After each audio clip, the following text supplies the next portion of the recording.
Kakinada rural నియోజకవర్గంలో ఉన్న గ్రామాల్లో పూర్తి స్థాయిలో త్రాగునీటిని సరఫరా చేయడం కూటమి ప్రభుత్వ లక్ష్యమని ఎమ్మెల్యే పంత నానాజీ పేర్కొన్నారు.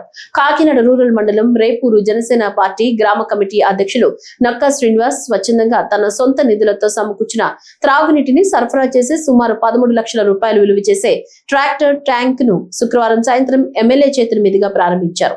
కాకినాడ మున్సిపల్ వాటర్ ను దీని ద్వారా ప్రతిరోజు గ్రామమంతా సరఫరా చేయనున్నారు. ట్రాక్టర్ ట్యాంకర్ స్వచ్ఛందంగా సమకూర్చిన నక్కా శ్రీనుని ఎమ్మెల్యే అభినందించారు. ఈ కార్యక్రమంలో జన సైనికులు తోటవేణు, బుజ్జి, టీడీపీ నాయకులు పెండియం కృష్ణ తదితరులు పాల్గొన్నారు. రేపూర్కి మండల పరిషత్ నిధులతోటి 2,40,000 డ్రైన్ వేయడం జరిగింది. జలజీవన్ మిషన్ తోటి 25 లక్షల రూపాయలు ఖర్చు పెట్టడం జరిగింది. మండలం మారుతున్నాయని చెప్పి కొత్త పైప్ లైన్ 11 లక్షల రూపాయల 50,000 తోటి కొత్త పైప్ లైన్ వేయడం జరిగింది. అలాగే 3 మినీ గోశాల నిర్మాణం చేయడం జరిగింది.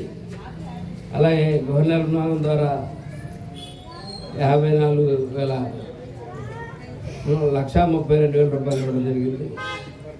ఇప్పుడు ఇందాక అడుగుతూ ఉన్నారు, నేను ఏ లేఅవుట్ ఎవరు చేశారు, ఆ ఎంబుక్కుల దగ్గర నుంచి కూడా అన్నీ ఇప్పుడు ఎవరన్నా పూర్వం మనకు దాడులు జరిగి కజకిస్తాన్ నుంచి అక్కడి నుంచి ఎక్కడి నుంచి లేఅవుట్లో ఎవరు పోవద్దు. 3 రకాల పట్టాలు తిరుగుతూ ఉన్నాయి.